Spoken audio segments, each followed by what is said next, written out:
Oh, ayan guys. Ganitong filter mo nang gagamitin ko. So pretty. At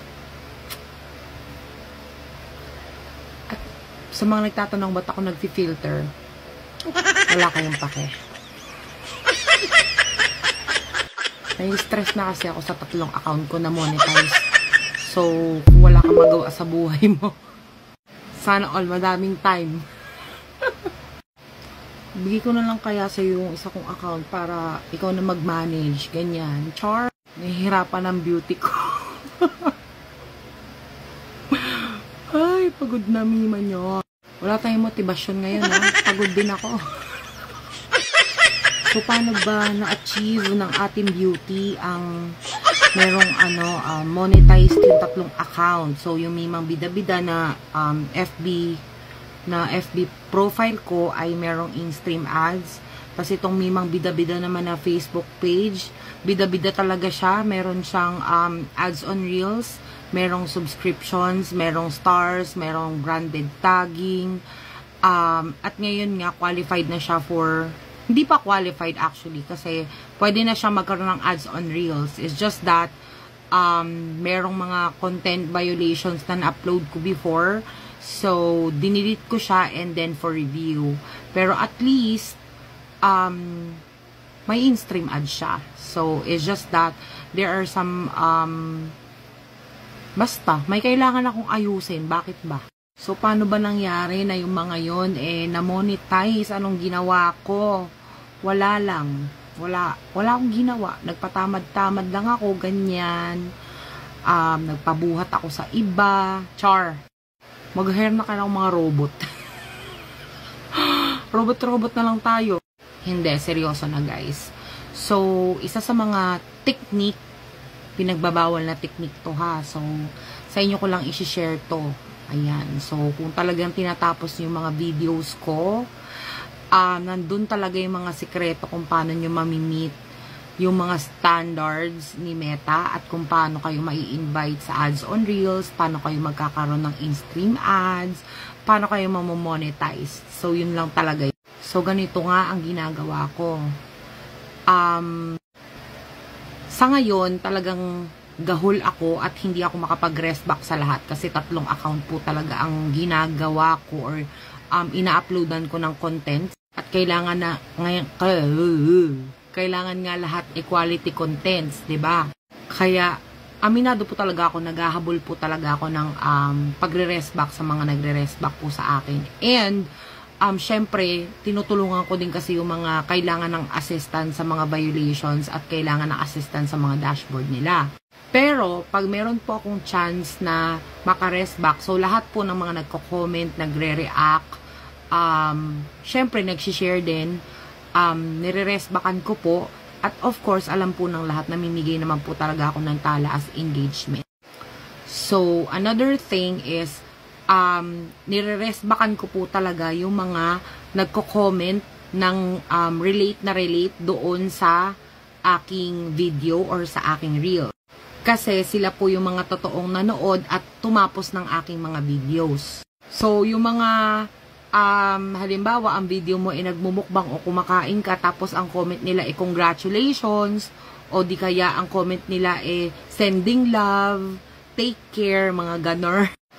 Anong connect dye, diba? So, ibig sabihin po nun hindi po nila tinapos yung videos or yung video mo. Isa po yun sa mga, dahilan kaya hindi organic yung panonood sa video mo kasi nag-comment lang, bara-bara lang, basta-basta lang. So, ako po ay nalalaman ko po kung sino ang tumatapos talaga ng videos ko. So, yun po talaga ang aking nire-rest backan at ini-engagean ng organic din. Meaning, tinatapos ko din yung videos nila. So, ano to, parang kung ano lang din yung ginawa mo sa akin, sa videos ko, yun lang din ang ibabalik ko sa'yo. No more, no less. Ayan. Kasi alang namang i-organic ko yung pagko-comment mo nang hindi naman related sa post ko, 'di ba? So isa po 'yon sa mga key components para ma-invite ka sa ads on Reels. 'Yun na yung organic engagement. Ganon din po pag in-stream ads. So in-stream ads, ayan nga kagaya nung sa akin, talagang lesson learned kasi merong violation yung aking Facebook page. na unoriginal content, pero it's okay, I'll work that out. And of course, alam ko naman na kaya kong i-work out. Char! So, lahat po na nagpa-follow sa akin and nag-i-engage organically, syempre, ganun din po ang binabalik ko sa kanila. And automatic kapag dumadaan sila sa aking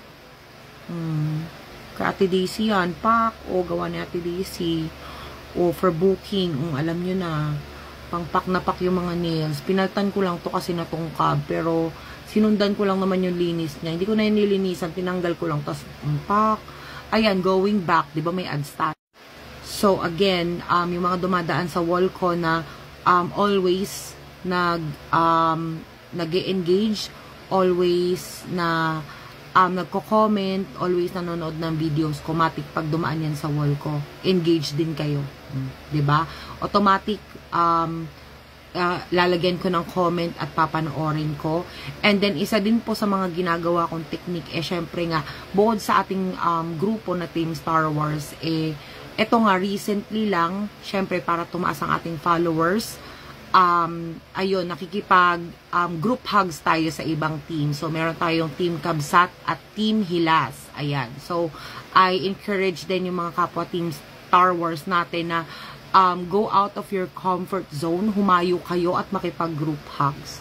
Ayun po. Basta make sure na organic din po kayong nakikipag-engage to engage at follow to follow. Wala pong masama doon. Okay? So, lahat tayo ay pare-parehas ng goal. Support me and I'll support you din. So, syempre, engage lang din ng engage sa aking mga videos organically. Paki-follow, like, and share. Paki-react. Yan, paki-share din yung mga videos ko. Tulungan po tayo. And, on my end, kapag lagi ko po kayong nakikita sa notification ko, kahit po ako ay busy, automatic po pag po nag-PM kayo at may issue sa mga account nyo, I'll help you out basta kaya ko. At syempre basta determinado din kayo na maalis yung violations nyo. Kasi hindi ko po yan maaalis mag-isa. Okay, hindi ko po yan account. And yun nga, 3 account din yung hinahandle ko. So, you have to help yourself as well. So, ayan. So, follow me for more. And, ayun, sana lahat talaga maabot natin, makapag-payout na tayo. Ayan, kahit 3 yung account ko na, nahihirapan na din ako. So, ayan, tulungan tayong lahat dito, okay? So, yun lang, hemwe, bye-bye.